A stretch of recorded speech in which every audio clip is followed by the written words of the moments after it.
Assalamualaikum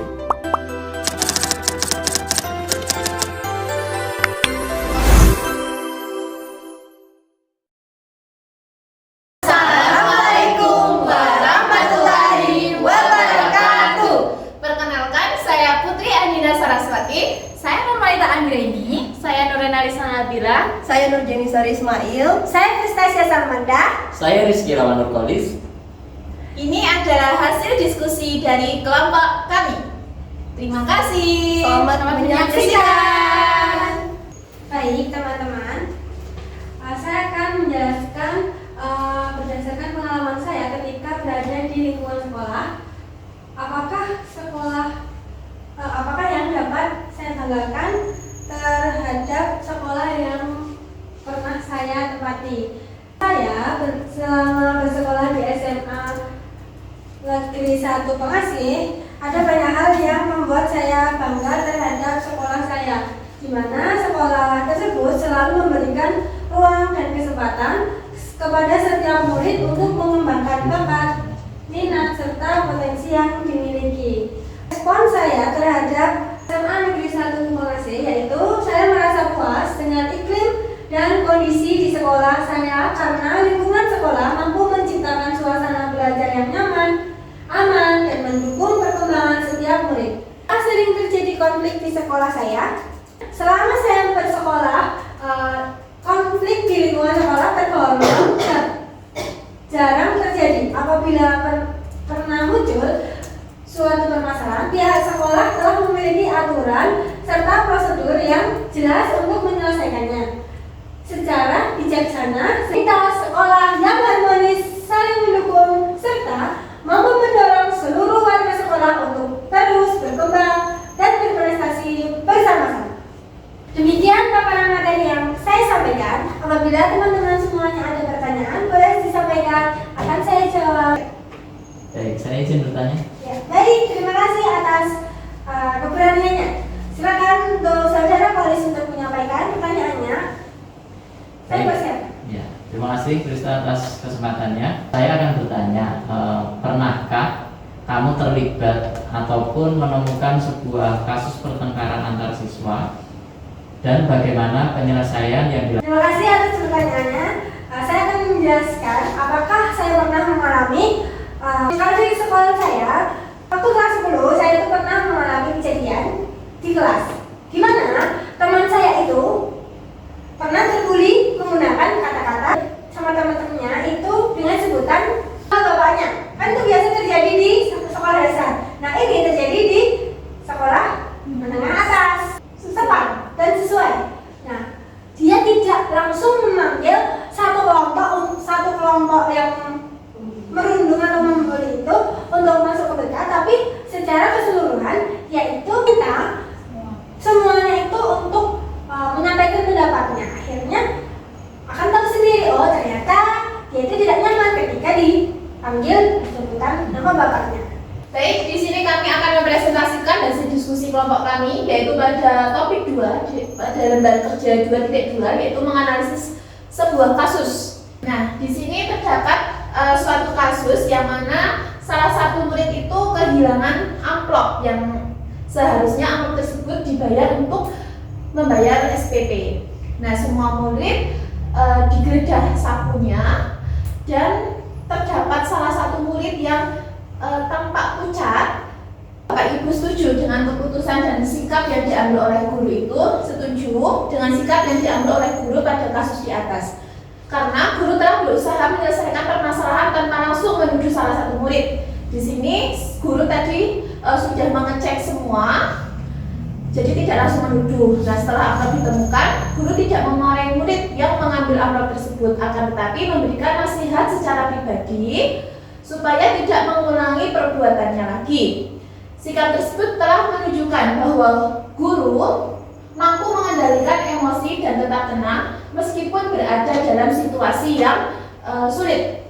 Selain itu, guru tetap menjaga kerahasiaan identitas murid dengan menyampaikan kepada seluruh murid bahwa amplop tersebut ditemukan di bawah meja sekolah. Nah, konsekuensi ini bertujuan supaya murid memahami tanggung jawab atas perbuatannya yang mana dia dapat menyadari dampak dari perilakunya dan termotivasi untuk tidak mengulangi sebuah kesalahannya tadi. Baik, selanjutnya sikap seperti apa yang akan Bapak Ibu lakukan apabila berada dalam posisi guru tersebut? Nah, apabila berada dalam posisi guru tersebut, kami akan berusaha menyelesaikan permasalahan dengan tetap bersikap tenang, objektif, dan tidak terburu-buru menyalahkan salah satu murid. Kami akan melakukan pendampingan serta bekerja sama dengan orang tua dan pihak sekolah apabila diperlukan. Dengan cara tersebut, murid tidak hanya menyadari kesalahannya, tetapi juga memiliki kesempatan untuk menjadi perilaku yang lebih baik lagi dan berkembang menjadi pribadi yang lebih baik juga. Guru pada kasus tersebut menunjukkan keteladanan sebagai pendidik yang mampu menerapkan pembelajaran sosial emosional atau PSE dalam menyelesaikan permasalahan. Guru mampu mengendalikan emosi dan tidak langsung memarahi murid sehingga mencerminkan kesadaran diri atau self-awareness dan manajemen diri atau self-management. Materi selanjutnya yaitu bagaimana sekolah dapat mendukung agar guru dapat menjadi teladan bagi gurunya. Nah, kami sekelompok sependapat bahwa sekolah itu memiliki peranan penting dalam mendukung guru agar menjadi teladan bagi murid. Dukungan tersebut tidak hanya melalui penyediaan pelatihan, tapi juga dengan membangun budaya sekolah yang aman dengan menciptakan ruang yang aman bagi guru untuk melakukan refleksi dan berbagai pengalaman mengajar dengan rekan sejawat melalui diskusi atau komunitas belajar. Guru juga dapat saling bertukar strategi, umpan balik, dan lain sebagainya, sehingga dapat memberikan solusi terhadap berbagai tantangan-tantangan yang dihadapi bagi setiap guru yang ada di sekolah tersebut. Manakah pembelajaran sosial emosional dapat mempengaruhi karakter guru sebagai teladan? Menurut kami, pembelajaran sosial emosional membentuk karakter guru menjadi lebih sadar terhadap diri sendiri, mampu mengelola emosi, serta lebih peka terhadap kebutuhan dan perasaan peserta didik. Melalui PSE atau pendidikan sosial emosional, guru tidak hanya mengembangkan kemampuan mengajar, transfer ilmu dan lain sebagainya, namun guru juga mampu membangun rasa empati sosial dan tanggung jawabnya sebagai guru. Kemudian selain itu, pendidikan sosial emosional juga mendorong guru untuk bersikap lebih reflektif dalam setiap tindakan dan keputusan yang diambil di kelas. Oke, selanjutnya kami telah mereview film Laskar Pelangi. Hal penting yang muncul ketika kami menonton dan juga teringat ketika menonton film Laskar Pelangi yaitu semangat belajar para murid dan juga perjuangan guru dalam memberikan pendidikan meskipun di atas keterbatasan yang sangat banyak. Film ini menunjukkan bahwa keterbatasan ekonomi, fasilitas, dan juga kondisi sekolah tidak menjadi penghalang untuk terus belajar dan meraih cita-cita. Guru perlu untuk peduli dan juga berempati terhadap kondisi, kebutuhan, serta perasaan setiap murid. Guru juga menjadi motivator yang mampu membangkitkan semangat belajar dan rasa percaya diri di dalam diri setiap murid. Guru sebagai teladan tidak hanya mengajarkan ilmu pengetahuan saja, namun juga memberikan contoh melalui sikap, perilaku, dan nilai-nilai yang diterapkan dalam kehidupan sehari-hari, sehingga mampu membentuk karakter dan menginspirasi murid.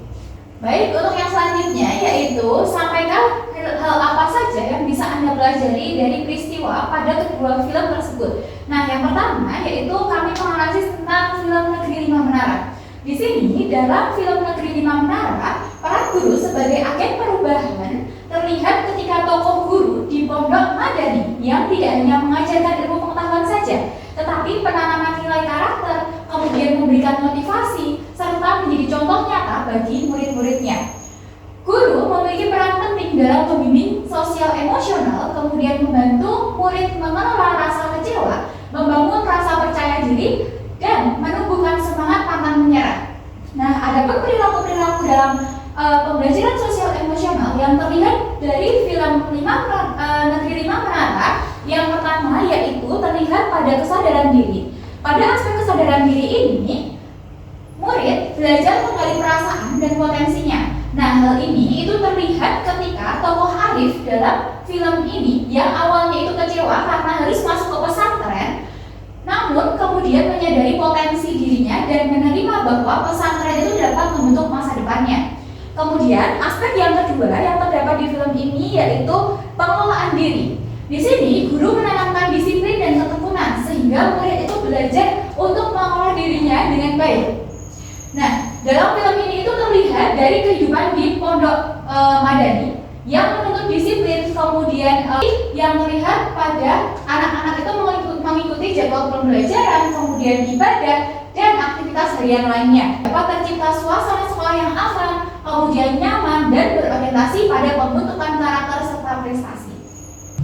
Baik, kemudian untuk film dari Sekolah Rimba, dalam film Sekolah Rimba ini peran guru sebagai agen perubahan terlihat melalui dedikasi guru yang tetap mengajar anak-anak di daerah pedalaman meskipun menghadapi berbagai keterbatasan sarana dan juga prasarana. Guru tidak hanya memberikan pengetahuan, tetapi juga menanamkan nilai-nilai karakter, membangun kepercayaan diri, dan juga mengenali potensi, kemampuan, dan juga perasaan yang dimiliki. Hal ini terlihat ketika guru terus memberikan motivasi kepada murid agar percaya bahwa mereka memiliki kesempatan